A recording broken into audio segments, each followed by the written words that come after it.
મિત્રો, જેમ કે તમે બધા જ જાણો છો, દરેક વ્યક્તિ પોતાની મનપસંદ વસ્તુ ખાવા માટે હોટેલ અથવા રેસ્ટોરન્ટમાં જાય છે.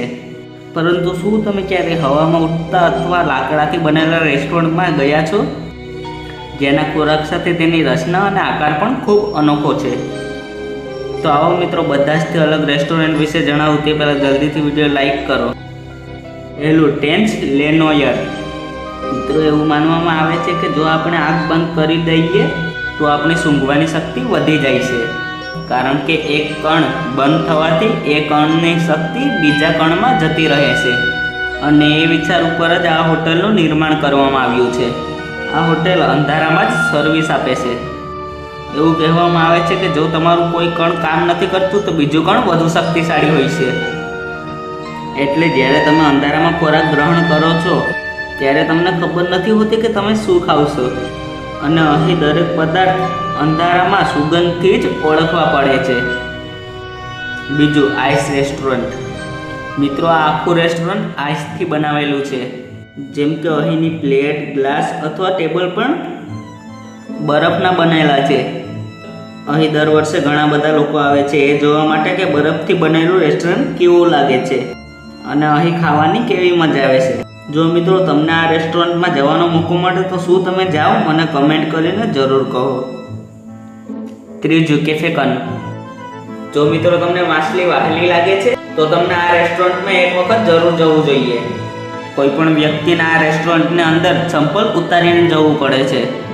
અહીં તમારા પગની નીચે માછલીઓ તરતી હોય છે, જે તમે આ વિડીયોમાં જોઈ શકો છો. ચોથું, જીરાફ મોનોર. આ રેસ્ટોરન્ટ ખૂબ વિચિત્ર છે. અહીં તમને દરેક ટેબલે જીરાફ જોવા મળશે. જો તમને જીરાફ પસંદ છે અને તમને જીરાફને અડવું છે તો તમને આ રેસ્ટોરન્ટમાં એક વખત જરૂર જવું જોઈએ.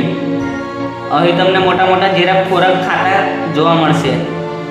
જે લોકો વન્ય પ્રાણીને પ્રેમ કરે છે એવા લોકો માટે આ રેસ્ટોરન્ટ સ્વર્ગ જેવું છે. અહીં બધા જ વ્યક્તિ કોઈ પણ જીરાફને રમાડી શકે છે. પાંચમું, ક્રોટો. આ રેસ્ટોરન્ટ કુદરતને પ્રેમ કરનાર વ્યક્તિઓને ખૂબ પસંદ આવે છે. અને જો તમે પણ કુદરતને પ્રેમ કરો છો તો તમને એક વખત આ રેસ્ટોરન્ટમાં જરૂર જવું જોઈએ. આ એક આઇલેન્ડની ગુફાની અંદર બનાવવામાં આવ્યું છે. આને જોઈ કોઈ પણ વ્યક્તિ હેરાન થઈ જાય છે, કારણ કે આ રેસ્ટોરન્ટ ખૂબ વિચિત્ર છે. અહીંના ખાદ્ય પદાર્થ વિશ્વભરમાં પ્રખ્યાત છે. અહીં જવા માટે એડવાન્સ બુકિંગ કરાવવી પડે છે, કારણ કે આ રેસ્ટોરન્ટ હંમેશા ભરેલું રહે છે. છઠ્ઠું, ટેન્કર રેસ્ટોરન્ટ. મિત્રો, આ ટેન્કર અથવા બસ મુસાફરી માટે નથી, આ એક રેસ્ટોરન્ટ છે.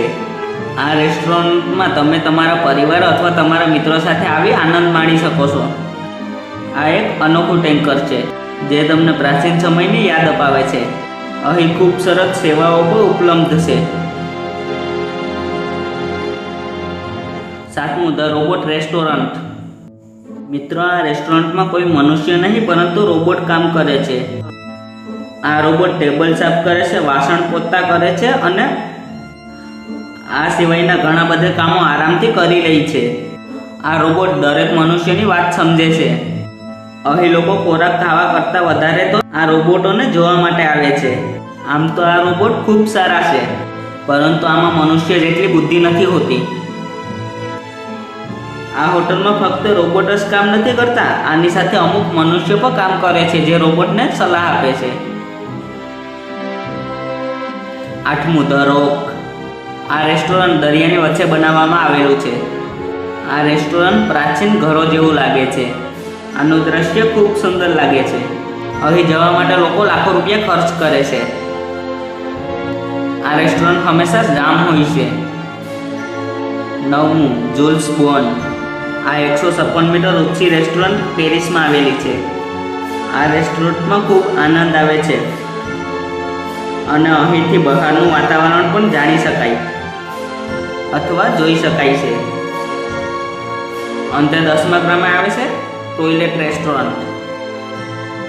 આ રેસ્ટોરન્ટ ખૂબ અનોખું, અજીબ અને વિચિત્ર છે. આ રેસ્ટોરન્ટ ઇન્ડોનેશિયામાં આવેલું છે. આ રેસ્ટોરન્ટ ટોયલેટ જેવું લાગે છે, જેના કારણે આનું નામ ટોયલેટ રેસ્ટોરન્ટ રાખવામાં આવ્યું છે. આ રેસ્ટોરન્ટની બધી જ સીટ અજીબ છે, તેમ છતાં અહીં દર વર્ષે લાખો લોકો આવે છે. તો મિત્રો આ બધા જ રેસ્ટોરન્ટમાંથી તમને કયું સૌથી વધારે પસંદ આવ્યું મને કમેન્ટ કરીને જરૂર કહો. અને મિત્રો વિડીયો લાઇક કરી સાથે સાથે ચેનલ સબસ્ક્રાઈબ કરી બેલ આઇકનને પણ દબાવો, કારણ કે આ જ્ઞાનથી ભરપૂર રહસ્યમય વિડીયો આપણી સરળ ગુજરાતી ભાષામાં બનાવતો જ રહું છું. તમારો બહુમૂલ્ય સમય આપવા બદલ ખૂબ ખૂબ આભાર.